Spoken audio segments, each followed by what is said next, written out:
I am so insulted at the advice that we now have, or the route that we now have since the rollout of the weight loss jab, because it is quite literally offered to anybody that's over a certain weight as the solution to better health. And it insults me to know that that's what's been rolled out and that's what is given. And I get that pharmaceuticals, I get that that's the purpose. So if you've had the weight loss jab and it's give you the result you want and you're happy, you can scroll by this video, it's not for you. But I do know there are a portion of people who do want to get a weight loss result or a better health result, and they don't want to go down the route of that jab.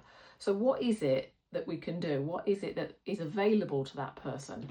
Let's just look at weight loss as a whole, right? You can do calorie counting, Weight Watchers, time restricted feeding, intermittent fasting, paleo, Slimming World, whatever it may be. You can do all of them and they all offer a result for either a certain amount of time or permanently, depending on what it is that you've done and the results that you've had.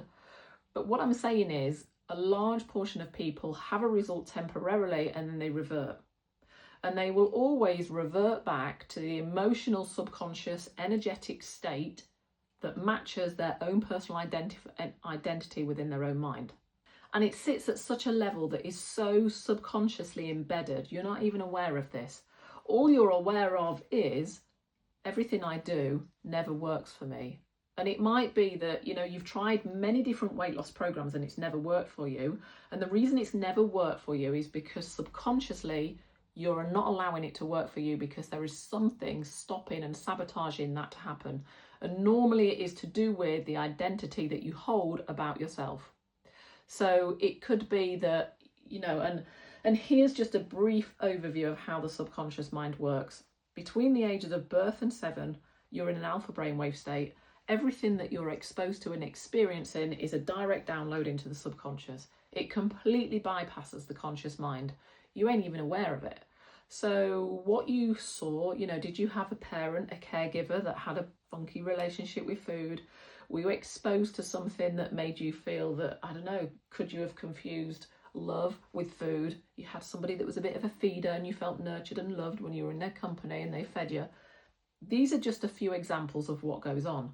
So it's not necessarily trauma that people's been exposed to that gives them the relationship they have with food. It's normally an association, a neurological association that actually is formed well in the youth, before the time when you've even got any emotional intelligence to even know what is going on.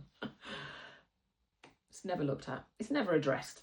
It's never ever considered in any of these weight loss programs. And what will happen is you'll go through the weight loss program, you might find it easy, you'll be really, really motivated initially. And then when it gets to the point where you're like, I can't get the result, I'm not getting the result. That matches the absolute personal identity that you hold of yourself. Of whether it be, I'm a failure, nothing ever works for me, I'm from a family that's genetically big boned and this is just genetics for me, or whatever it is the story you're telling yourself.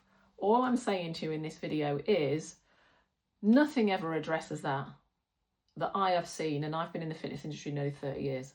And this is why I created the Phoenix Project, not only to address the physical side of fitness, but to look at the whole umbrella of what is going on, particularly for females when they hit 40 and the hormone landscape changes, that it doesn't have to be the way that the narrative unfolds in the government guidelines at the minute. And that is, you get to a certain age, you get metabolic conditions that occur, you might need to take medications for type 2 diabetes because it becomes prevalent at that age. It doesn't have to be like that. It absolutely doesn't have to be like that.